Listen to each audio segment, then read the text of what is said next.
21 থেকে 22 তারিখের মধ্যে বৃষ্টিপাতের সম্ভাবনা থাকছে উত্তরবঙ্গ দক্ষিণবঙ্গ দু জায়গাতেই। প্রধানত বিক্ষিপ্তভাবে বৃষ্টিপাত, হালকা থেকে মাঝারি ধরনের। বজ্রবিদ্যুতের সম্ভাবনা থাকছে দু এক জায়গায়। সাথে দমকা হাওয়া 30 থেকে 50 কিলোমিটার প্রতি ঘন্টায় থাকতে পারে কোনো কোনো জায়গায়।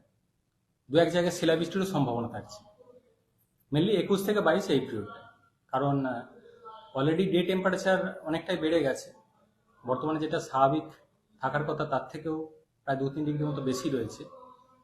যেমন কলকাতা পার্শ্ববর্তী অঞ্চলে আগামী 24 ঘন্টার সর্বোচ্চ তাপমাত্রা 32-33 ডিগ্রি কাছাকাছি থাকার সম্ভাবনা রয়েছে। সর্বনিম্ন স্বাভাবিকের থেকে বেশি চলছে। কলকাতার ক্ষেত্রে হয়তো 23 ডিগ্রি কাছাকাছি থাকবে, যেটা স্বাভাবিকের থেকে প্রায় 3-4 ডিগ্রি মতো বেশি।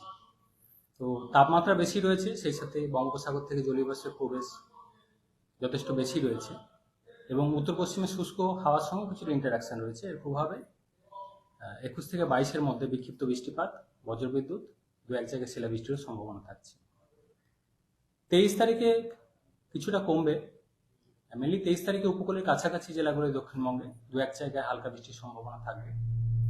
উত্তরবঙ্গেও দু এক জায়গায় হালকা বৃষ্টির সম্ভাবনা থাকছে 23 তারিখে। 24 তারিখে আবার আরেকটু হয়তো আবার বাড়বে। মেনলি হালকা বৃষ্টির সম্ভাবনা থাকছে 24 তারিখেও দক্ষিণবঙ্গের জেলাগুলো দু এক জায়গায়। অর্থাৎ এই পিরিয়ডটার মধ্যে হয়তো ম্যাক্সিমাম অ্যাক্টিভিটি হয়তো 22 তারিখে থাকার সম্ভাবনা রয়েছে, বিশেষ করে দক্ষিণবঙ্গে। তাপমাত্রা এরকমই থাকবে মেনলি, স্বাভাবিকের থেকে কিছুটা বেশিই থাকবে। দিনের তাপমাত্রা বা রাতের তাপমাত্রা দুটোই। 23 তারিখ থেকে হয়তো সামান্য একটু কমবে, দিনের বা রাতের তাপমাত্রা সামান্য একটু কমে স্বাভাবিকের কাছাকাছি আসবে। কোন কোন জেলায় শিলাবৃষ্টি ও বজ্রবিদ্যুৎ সহ বৃষ্টির সম্ভাবনা বেশি? বজ্রবিদ্যুতের সম্ভাবনা মেনলি 21 থেকে 22 তারিখ এই পিরিয়ডটায় দক্ষিণবঙ্গ, উত্তরবঙ্গ সব জায়গাতেই রয়েছে বিক্ষিপ্তভাবে। দমকা হাওয়ারও সম্ভাবনা রয়েছে। শিলাবৃষ্টির সম্ভাবনা কিছুটা বেশি থাকছে মেনলি পশ্চিমের জেলাগুলোয়, পূর্ব পশ্চিম বর্ধমান, পূর্ব পশ্চিম মেদিনীপুর, সেই সাথে